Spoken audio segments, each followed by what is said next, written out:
अब उपदेश भक्ति को कहो, जैसी विधि जागे चित रहो, लहो जो मन वांछित सफल। सब हरि भक्ति कही समुझाई, जैसी जैसी जाहि सुहाई। आई सकल चरणन भजे, साधन सकल कहे अविरुद्ध। वेद पुराण आगम शुद्ध, बुद्धि विवेक जे जा नहीं। समुझ्यो सबन सुभक्ति उजास, जस वर्णो हरिवंश विलास। श्री हरिवंश गाई हो। व्याख्या कुछ बड़े होने पर श्री हरिवंश जू ने जिस व्यक्ति के चित्त में वह जिस विधि से ठहर सके उस विधि प्रकार से भक्ति का उपदेश आरंभ किया। इससे सब लोगों को मन चाही सफलता का अनुभव हुआ। उसको जिसको जिस प्रकार की हरिभक्ति रुचिकर प्रतीत हुई, उन्होंने उसी प्रकार समझाकर उसका कथन किया। इससे सब लोग उनके चरणों को भजन करने लगे। उन्होंने वेद पुराण और आगम तंत्रों में कहे हुए भक्ति के दान, जप, स्वाध्याय, संयम आदि साधनों को परस्पर अविरुद्ध बतलाया, अर्थात इनमें परस्पर कोई विरोध नहीं है, यह बताया। जिन लोगों में सारा समझने की एक बुद्धि है वे इस बात को समझ गए। इन सब बातों से सब लोगों ने भक्ति के प्रकाश को समझ लिया है। उन श्री हरिवंश के यश विलास का वर्णन करता हूँ और श्री हरिवंश का गान करूंगा। अवतार भेद तिन कहे, सकल उपासक तिन मन रहे। कहे भक्ति साधन सबे, मथुरा नित्य कृष्ण को वास। निष्दिन श्याम न छाड़त पास, तासु सकल लीला कही। कही सबन की एक रीति, श्रवण कथन सुमिरन प्रतीति। बीती काल सब जाइयो, उपजो सबनि सुदृढ़ विश्वास। जस वर्णो हरिवंश विलास। श्री हरिवंश गाई हो। व्याख्या इसके पश्चात श्री हरिवंश चंद्र ने श्री राम, श्री कृष्ण, नृसिंह, अवामन आदि अवतारों का वर्णन किया। इन सभी अवतारों के उपासकों के लिए उनके मन में स्थान था। इसके साथ उन्होंने संपूर्ण भक्ति साधनों का भी वर्णन किया, जिन श्री कृष्ण का मथुरा में नित्य निवास है और जो कभी उसे अलग नहीं होते, उनकी संपूर्ण लीला उन्होंने कही। उन्होंने सब भक्तों की एक ही रीति बतलाई और वह है श्रवण कथन और एवं स्मरण में दृढ़ विश्वास रखना। श्री हरिवंश चंद्र का सब समय इन उपदेशों में व्यतीत होता था। इन उपदेशों से सब लोगों के मन में भक्ति के मार्ग के प्रति सुदृढ़ विश्वास उत्पन्न हो गया। ऐसे श्री हरिवंश के विलास का वर्णन करता हूँ और श्री हरिवंश का गान करूंगा। अब जो कही सब ब्रज की रीति, जैसी सबन नंद सुत प्रीति। कीर्ति सकल जग विस्तरी, बाल चरित्र प्रेम की नींव। कहत सुनत सब सुख की सीव, जीवन ब्रजवासिनु सफल। ब्रज की रीति सुख अगम अपार, विस्तरी कही सकल संसार। कार्य सभिनु के भय, ब्रज की प्रीति रीति अनियास। जस वर्णो हरिवंश विलास। श्री हरिवंश गायो। व्याख्या मथुरा लीला के पश्चात उन्होंने ब्रज की रीति कही और सब ब्रजवासियों की जैसी नंदन में प्रीति थी उसका वर्णन किया। इससे श्री हरिवंश चंद्र की कीर्ति सारे संसार में फैल गई। ब्रज में मुख्य श्री कृष्ण की बाल लीला है। इसी लीला पर प्रेम की नींव रखी हुई है। श्री कृष्ण संपूर्ण लीलाओं में उनके बाल चरित्रों से ही प्रेम का उदय प्रारंभ होता है। इन बाल चरित्रों ने ही ब्रजवासियों के चित्त में परम प्रेम उत्पन्न करके उनके जीवन को सफल बनाया। ब्रज की अगम अपार रीति को उन्होंने संपूर्ण संसार में विस्तार पूर्वक कहा। ये सब लोग काल सिद्ध हो गए। ब्रज की प्रीति सहज रीति की है, अर्थात ब्रज की प्रीति में किसी प्रकार की बनावट या आयास प्रयास नहीं है। वह नंदन के प्रति ब्रजवासियों की सहज प्रीति है। श्रीमद् भागवत में कहा गया है कि भगवान मुकुंद ब्रजवासियों के संपूर्ण जीवन थे। ये जीवितम तो निखिलम भगवान मुकुंद। ऐसे श्री हरिवंश के विलास का वर्णन करता हूँ और श्री हरिवंश का काम करूंगा। जही विधि सकल भक्ति अनुसार, तैसी विधि सब कियो विचार। सारा सार विवेकी कह, अब निज धर्म आपनो कहत। तहाँ नित्य वृंदावन रहत, बहत प्रेम सागर जहाँ। साधन सकल भक्ति जा तनो, निज वैभव प्रकट आपनो। भनो एक रसना कहा, श्री राधा जुग चरण निवास। जस वर्णो हरिवंश विलास। श्री हरिवंश गाई हो।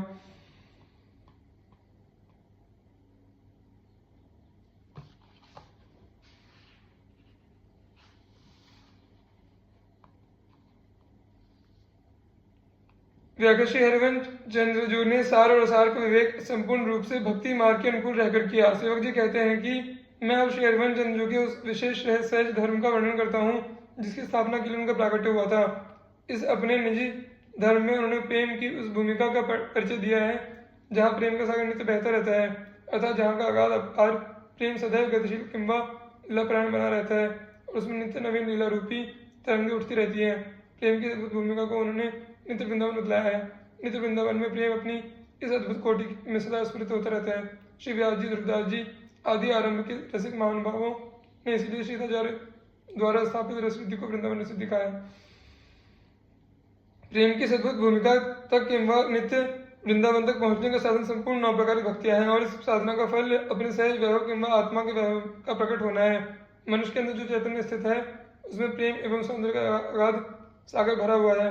श्री हरिवंश चंद्र के मार्ग से उपासना करने पर इस संपूर्ण प्रेम सौंदर्य का सहज रूप से अनावरण होता है, अर्थात वह क्रमशः प्रकाशित होता चला जाता है और साधक अद्भुत आनंद सिंधु में डूबकर जागतिक प्रपंच एवं संस्कार जनित हृदय ग्रंथियों एवं संशयों से मुक्ति पा लेता है। इसलिए सेवक जी कहते हैं कि उपासक की इस स्थिति का वर्णन मैं अपनी एक रचना से नहीं कर सकता। श्री हरिवंश चंद्र जी द्वारा प्रकाशित इस अद्भुत प्रेम वैभव का निवास अर्थात स्थिति श्री राधा के युगल चरण कमलों में है। जिन श्री हरिवंश चंद्र ने जग के जीवों को इस अद्भुत शोभा सागर का परिचय कराया, उनके यश का वर्णन करता हूँ, श्री हरिवंश का गान करूंगा। सेवक जी की श्री राधा युग चरण निवास इस पंक्ति को स्पष्ट करते हुए नागरी अष्टक में कहा गया है कि वृंदावन के नवरंगमयी नागरी निकुंज में जो हित कल्पतरु किंवा प्रेम कल्पतरु कल्पवृक्ष सही रूप से स्थित है, उसके पत्र फल फूल एवं उसका संपूर्ण अंग ये श्री राधा की चरण कमल है। इसका अर्थ यह होता है कि श्री हरिवंश चंद्र की उपासना में श्री राधा ही सर्वस्व हैं और उनके चरण कमलों की अनन्य रति द्वारा ही इस उपासना मार्ग में प्रगति होती है। जो उपासक का प्रेम लोक अथवा परलोक के संपूर्ण आकर्षणों के प्रति उदासीन होकर एकमात्र श्री राधा चरणों में सीमित हो जाता है, तो वह अत्यंत रति किंवा अनन्य प्रेम बनता है। अपनी अनन्य श्री राधा रति का वर्णन करते हुए श्री बिहारी दास जी कहते हैं कि श्री राधा चरणों के प्रेम के लिए मैंने अपने कर्म धर्म और धन धाम को त्याग कर दिया है, यहाँ तक कि मैंने संपूर्ण जगत की ओर से मुंह मोड़ लिया। उसके प्रसाद स्वरूप मैंने परम विश्राम रूप श्री वृंदावन की प्राप्ति की है। जाहि हिलक तजे मैं अपने कर्म धर्म धन धाम दही पीठ सब जगते लगते पायो वन विश्राम। कर्म धर्मों के त्याग के संबंध में स्वयं श्रीधराचार्य ने कहा है कि जो महापुरुष किशोरावस्था की अद्भुत महामाधुरी से पूर्ण अंगद छवि वाली एवं महाप्रेम उल्लास से भरी हुई श्री राधिका का संपूर्ण मन लगाकर निरवधि ध्यान करते रहते हैं, उनको संपूर्ण कर्म स्वयं ही छोड़ जाते हैं और भगवत धर्म आदियों में उनकी आसक्ति नहीं रहती। ये लोग सर्वाश्चर्यपूर्ण रसमय स्थिति को प्राप्त हो जाते हैं। मैं उनको नमस्कार करता हूँ।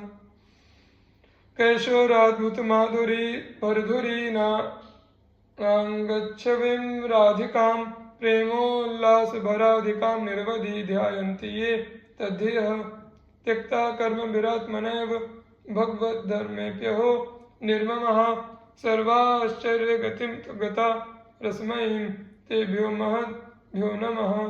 श्री राधा सुधा निधि 80। जय श्री रसविलास प्रकरण जय श्री हरिवंश। श्री रसविलास दूसरा प्रकरण।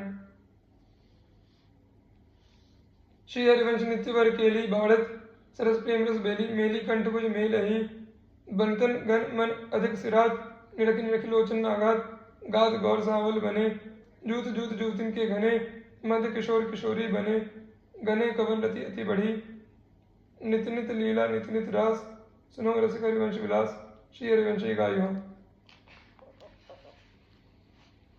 व्याख्या श्री हरिवंश श्रेष्ठ नित्य केली में सरस प्रेम रस की बेली बढ़ती रहती है और श्री श्यामा श्याम परस्पर कंठों में भुजा डाले हुए सदैव क्रीड़ा करते रहते हैं। इस केली के दर्शन में से श्री श्यामा श्याम के दासीगण का मन अधिक रूप से शीतल होता रहता है, उनके नेत्र उसको देखकर अतृप्त ही बने रहते हैं। श्री श्यामा श्याम एक ही रस के दो विग्रह हैं और उनमें से श्री राधा गौरवर्ण है एवं श्री श्याम सुंदर सांवले हैं।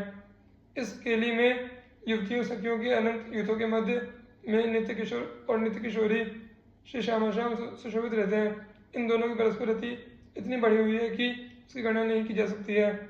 इस केली में नित्य नवीन लीला और नित्य नवीन रास होता रहता है। श्री सेवक जी कहते हैं कि हे रसिकजन, तुम इस श्री हरिवंश के विलास का श्रवण करो, मैं श्री हरिवंश का गान करूंगा।